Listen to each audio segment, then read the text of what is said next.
Hi. So in this lecture I want to discuss about dynamic allocation.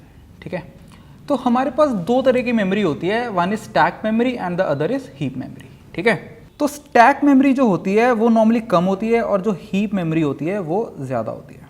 ठीक है, तो this is my stack memory and this is my heap memory. Stack पे memory allocate करने को हम बोलते हैं स्टैटिक एलोकेशन और हीप पे मेमोरी एलोकेट करने को हम लोग बोलते हैं dynamic allocation.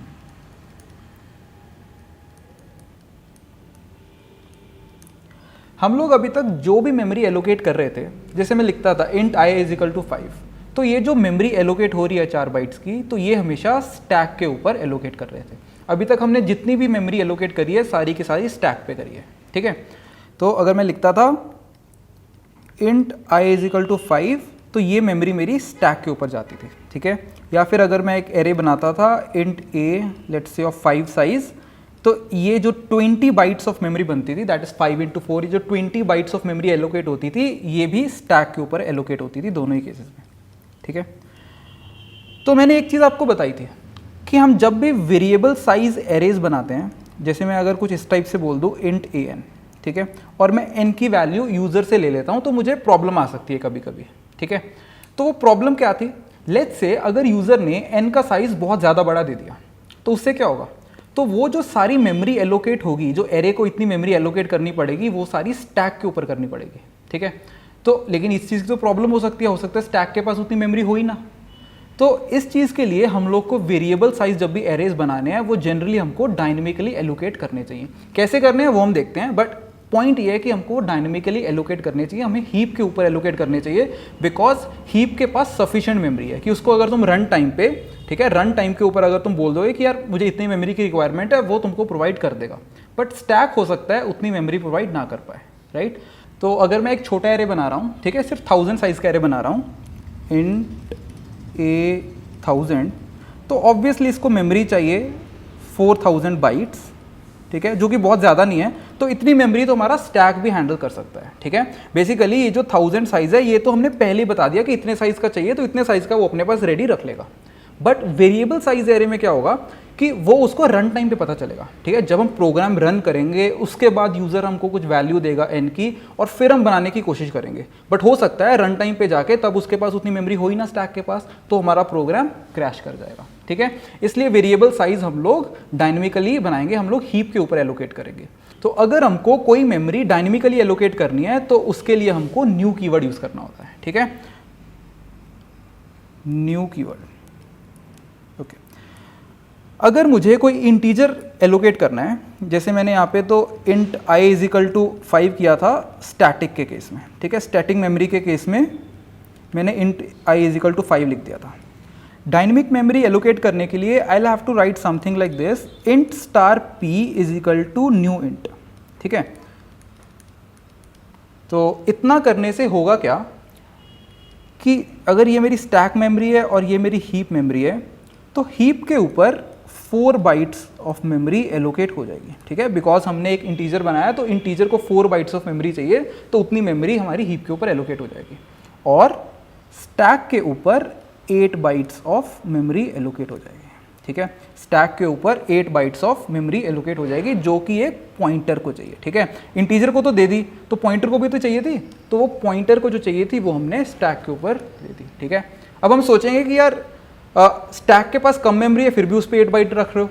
Right, but the thing is कि एक पॉइंटर को हमेशा 8 बाइट्स ही चाहिए होती है.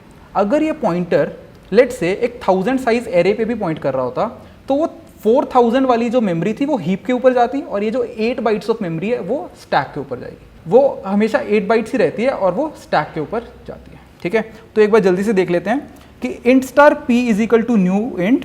ठीक है, और उसके बाद मुझे लिखना पड़ेगा star p is equal to 5.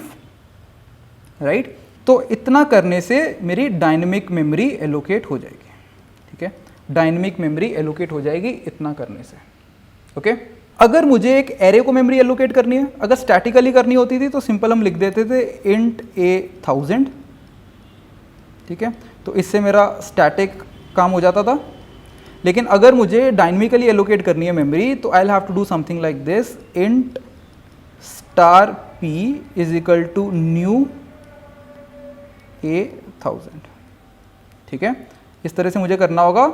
Obviously अगर मुझे कुछ वैल्यू सेट करनी है, लेट्स से एरे की अगर मुझे फर्स्ट वैल्यू सेट करनी है तो I will just do something like this. Let's say मुझे पहला एलिमेंट को 1 बनाना है तो मैं ऐसे बना लूँगा एंड सो ऑन, ठीक है, एंड सो ऑन, जो भी मुझे करना है that I can do, right. So basically dynamically allocate करने के लिए हम लोग इस तरह से एलोकेट करेंगे इन केस ऑफ एरेस, ठीक है। अगर वेरिएबल साइज बनाना है तो obviously int star P is equal to new AN आ जाएगा यहाँ पे, दैट्स इट, ठीक है। चलो, जब हमने 1000 साइज का एरे हमने बनाया डायनेमिकली तो उससे होगा क्या कि 8 बाइट्स की मेमोरी जो है वो तो हमारी जाएगी स्टैक के ऊपर, और 4000 बाइट्स की जो मेमोरी है वो हमारी जाएगी हीप के ऊपर, ठीक है। ये स्टैक मेमोरी है और ये हीप मेमोरी है, ठीक है। तो इस पूरे प्रोसेस में 4008 बाइट्स ऑफ मेमोरी लगी है, ठीक है। One thing that I want to tell over here is that in case of a stack memory अपने आप क्लियर हो जाती है, ठीक है। तो जस्ट समझने की कोशिश करो। अगर मैं यहाँ पे लिखता हूँ while ट्रू, ठीक है, int I is equal to 5, तो हो क्या रहा है यहाँ पे, बेसिकली ये हो रहा है कि while ट्रू मतलब हमेशा ये लूप हमारा चलता रहेगा। हमारा लूप कब तक चलता है? हमारा लूप तब तक चलता है जब तक कि हमारी ये कंडीशन फॉल्स नहीं हो जाती। बट हमने खुद से लिख दिया यहाँ पे while ट्रू, तो ये लूप मेरा फॉरएवर चलता जाएगा, कभी नहीं रुकेगा। तो हमारा लूप ये चलता जाएगा कॉन्स्टेंटली, और हम उस लूप के अंदर कर क्या रहे हैं कि हम लोग स्टैटिकली कुछ मेमोरी एलोकेट कर रहे हैं, ठीक है। तो स्टैटिक मेमोरी के केस में होता है क्या है कि स्टैटिकली मेमोरी एलोकेट हुई, ठीक है, लूप खत्म हो गया, लूप खत्म होते ही मेरे आई की इंपॉर्टेंस खत्म हो गई, आई का स्कोप खत्म हो गया, तो वो मेमोरी अपने आप क्लियर हो जाएगी मेमोरी में से, ठीक है। चलो, फिर दोबारा से लूप चलेगा, दोबारा लूप चलेगा तो फिर से एक आई बनेगा, और जब मेरा वो लूप खत्म हो जाएगा तो आई फिर से क्लियर हो जाएगा, फिर से क्योंकि ट्रू है चलेगा, आई नया क्रिएट होगा, आई की मेमोरी फिर से क्लियर हो जाएगी। ऐसे करते करते बार बार चलती रहेगी, तो हमको कभी वैसे इश्यूज नहीं आएंगे कि हमारी मेमोरी भरती जा रही है। तो इस तरह से हम लोग लूप लिख रहे हैं। बट अगर मैंने यहाँ पे int I is equal to 5 की जगह कुछ ऐसा कुछ लिखा होता, int star P is equal to new int, अब मुझे बहुत बड़ी प्रॉब्लम आ जाती है। ये लूप मेरा कॉन्स्टेंटली चलता जाता, ठीक है, कॉन्स्टेंटली ये लूप मेरा चलता जाता, और ये जो हमारी 4 बाइट्स ऑफ मेमोरी एलोकेट हो रही है हीप के ऊपर, राइट, वो भरती जाती, ठीक है। After every single iteration of the loop 4 bytes of memory aid up होती रहती है हीप के ऊपर, ठीक है। और अगर मैं कॉन्स्टेंटली इस लूप को चलाते जाऊं तो एक पॉइंट पे आ जाएगा कि वो हमारा कंप्यूटर हमको एरर दे देगा दैट मेमोरी इज फुल, ठीक है, there is no more memory left, क्योंकि वो ऑटो क्लियर नहीं हो रही है। जो हमारी पॉइंटर वाली मेमोरी है, जो 8 बाइट्स है, वो तो ऑटोमेटिकली क्लियर हो रही है, लेकिन जो 4 बाइट्स वाली मेमोरी है वो ऑटोमेटिकली क्लियर नहीं हो रही है। तो जब भी हम लोग डायनेमिक मेमोरी एलोकेट करेंगे तो हमको ये चीज़ हमेशा करनी है कि वो मेमोरी को मैनुअली क्लियर करना है। तो अगर हमको किसी इंटीजर को मैनुअली क्लियर करना है, इंटीजर को एलोकेटेड मेमोरी को मैनुअली क्लियर करना है, तो उसके लिए मुझे लिखना होगा डिलीट पी। तो इतना करने से हमारी मेमोरी डीएलोकेट हो जाएगी, ठीक है।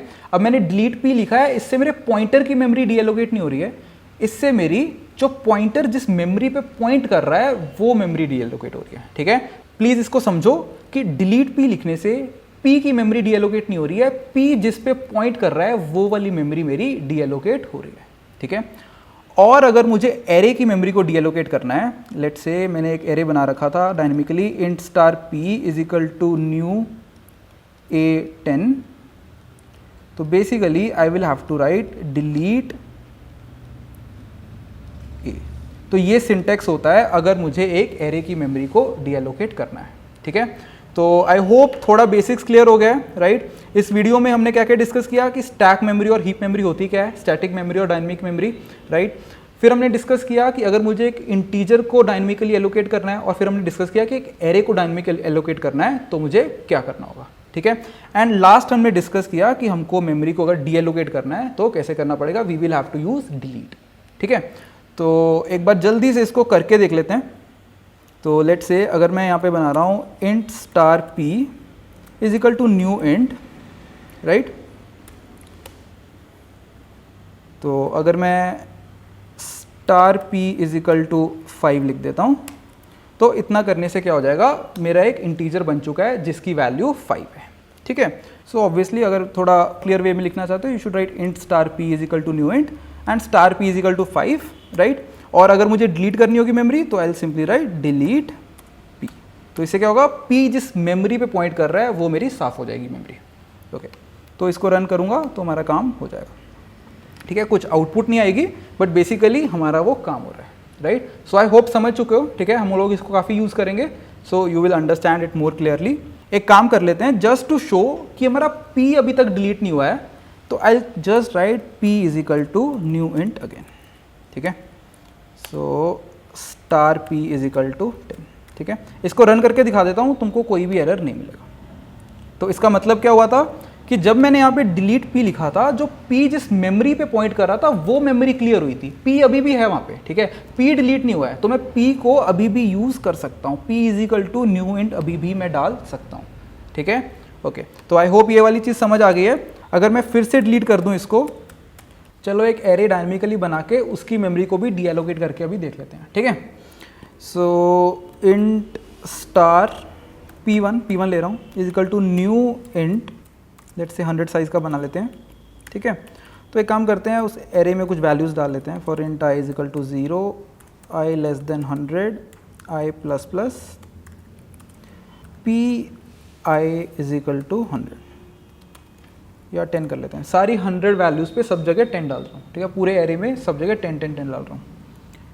ओके, एंड फाइनली क्या करते हैं, उसको डिलीट करते हैं, डीएलोकेट कर देते हैं मेमोरी को। तो कैसे करना है हमको, डिलीट फिर p।